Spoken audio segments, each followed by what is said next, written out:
Mirinja valley Bandarban জেলার লামা উপজেলায় যার অবস্থান। সমুদ্রপৃষ্ঠ থেকে প্রায় 1800 ফুট উচ্চতায় অবস্থিত এই পর্যটন কেন্দ্রের সব থেকে বড় আকর্ষণ হলো এখান থেকে পাহাড় আর মেঘের খেলা উপভোগ করা যায়। অপরদিকে বান্দরবানের অন্যান্য স্পটের থেকে এই মিরিঞ্জা ভ্যালিতে পৌঁছানোটাও অনেক সহজ হওয়ার কারণে এখানে পর্যটকদের আনাগোনা দিন দিন বেড়েই চলেছে।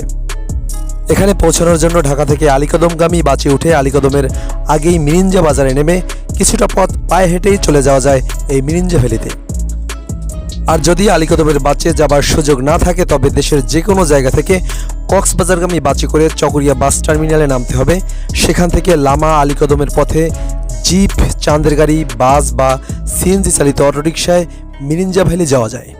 আর চকরিয়া বাস স্ট্যান্ড থেকে এই মিরিঞ্জা ভ্যালির দূরত্ব হচ্ছে 24 কিলোমিটার। অপরদিকে এই মিরিঞ্জা ভ্যালি থেকে থানসি উপজেলা সদরের দূরত্ব হচ্ছে 56 কিলোমিটার। আর এই মিরিঞ্জা ভ্যালি যে উপজেলায় অবস্থিত অর্থাৎ লামা উপজেলা, সেই লামা উপজেলার দূরত্ব হচ্ছে এখান থেকে প্রায় 10 কিলোমিটার।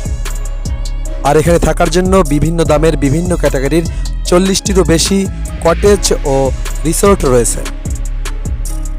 ভোরবেলায় মিরিঞ্জা ভ্যালি সব থেকে জীবন্ত হয়ে ওঠে। সূর্য ওঠার আগেই উপত্যকার নিচে জমে ওঠে মেঘের সাগর। পাহাড়গুলো তখন মনে হয় ভাসমান দ্বীপ। অনেক পর্যটক খুব ভোরে উঠে এই দৃশ্য দেখার জন্য অপেক্ষা করেন।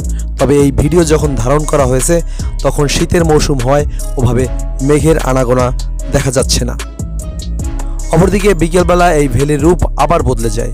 সূর্য ধীরে ধীরে পাহাড়ের আড়ালে নামতে শুরু করে, চারপাশে ছড়িয়ে পড়ে সোনালি আলো। পাহাড়ের গায়ে পড়ে আলো আর ছায়ার খেলা। সূর্যাস্তের সময়টা এখানে খুব শান্ত ও খুব গভীর মনে হয়। অপরদিকে এই মিরিঞ্জা ভ্যালি আসার পূর্বে আপনার অবশ্যই জেনে আসা উচিত এই ভ্যালি বা উপত্যকা কোনোভাবেই বিলাসবহুল পর্যটন কেন্দ্র নয়। এখানে নেই কোনো বড় আয়োজন, কিন্তু আছে প্রকৃতির নিখুঁত ভারসাম্য। বিশেষ করে বাস থেকে নামার পরে যে পথটুকু রয়েছে অর্থাৎ টোটাল মিরিঞ্জা ভ্যালির ভেতরের যে রাস্তাটা, সেটার অবস্থা কিন্তু খুবই খারাপ। তাই যারা পাহাড় ভালোবাসেন, যারা নীরবতায় সৌন্দর্য খুঁজে পান, তাদের জন্যই এই মিরিঞ্জা ভ্যালি। অর্থাৎ আপনি যদি কম খরচে মেঘ পাহাড়ের সৌন্দর্য একত্রে দেখতে চান তাহলে আপনার প্রথম গন্তব্যই হওয়া উচিত এই মিরিঞ্জা ভ্যালি।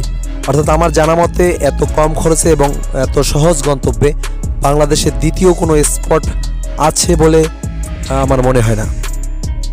তাই তো অপরূপ সুন্দর এই মিরিঞ্জা ভ্যালিতে আপনার পদচিহ্ন এখনও যদি পড়ে না থাকে তাহলে অবশ্যই সময় করে ঘুরে আসুন অপরূপ সুন্দর মিরিঞ্জা ভ্যালি থেকে।